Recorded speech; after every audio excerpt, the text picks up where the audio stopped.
Assalamualaikum warahmatullahi wabarakatuh.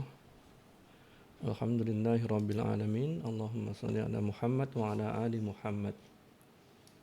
Kita sudah sampai di tafsir surat Al-Maidah. Hari ini kita masuk ke ayat ke-87. Sebelumnya Allah berfirman dalam Quran mengenai perilaku-perilaku dari orang-orang yang diberi kitab.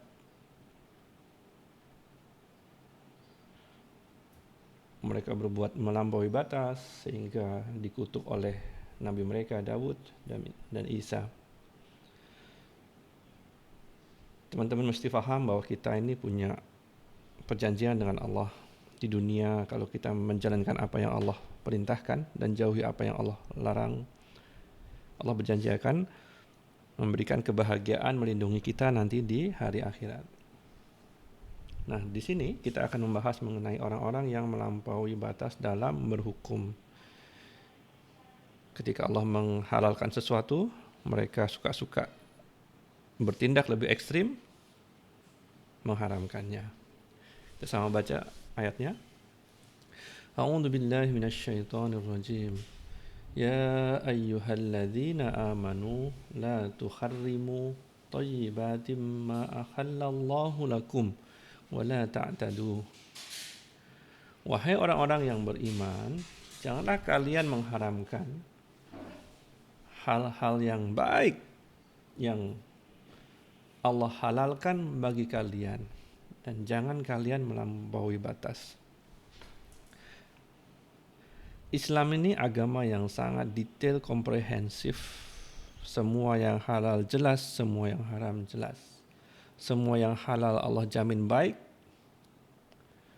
untuk manusia. Akan tetapi ada di antara orang-orang muslim atau orang yang dulunya muslim, mereka bertindak ekstrim. Mereka haramkan apa yang Allah halalkan.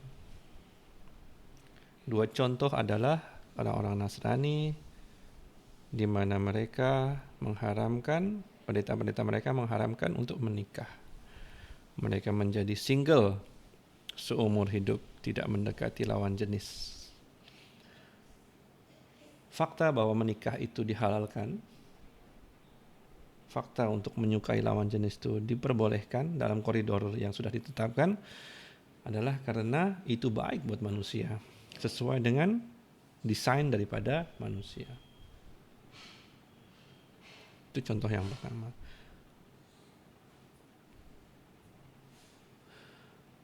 Contoh yang kedua adalah ketika sahabat-sahabat Nabi datang kepada istri-istri Nabi.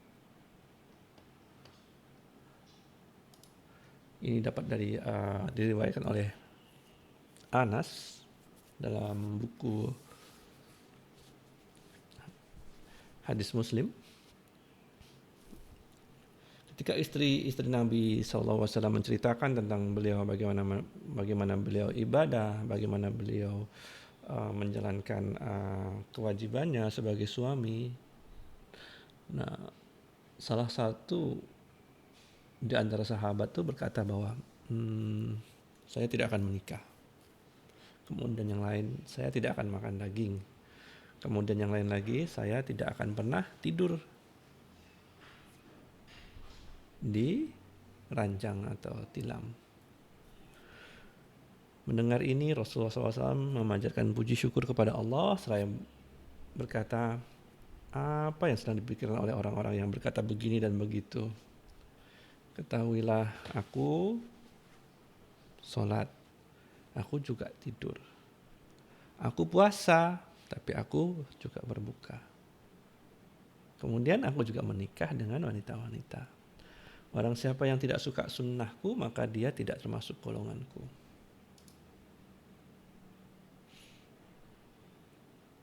Jadi, intention atau niat daripada sahabat ini baik.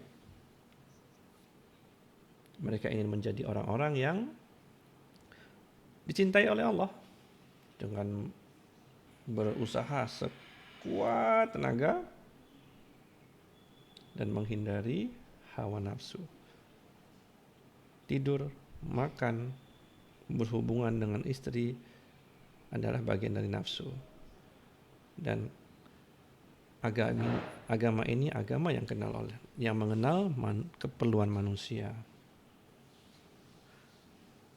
Kita diminta untuk bertindak seimbang, memperhatikan keperluan tubuh ini dan menjalankan agama selama masih dalam koridor. Innallaha la yuhibbul mu'tadin. Sungguhnya Allah, Dia tidak menyukai orang-orang yang melampaui batas.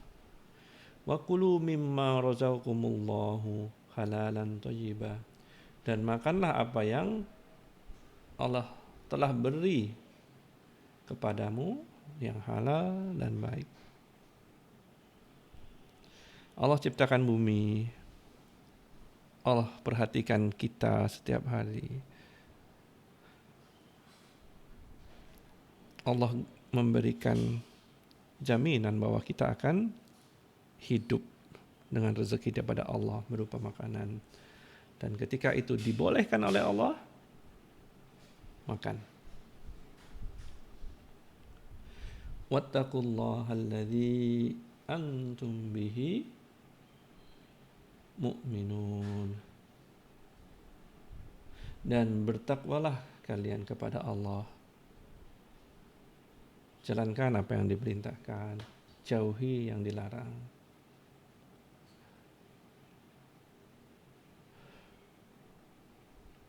Alladzi antum bihi mu'minun.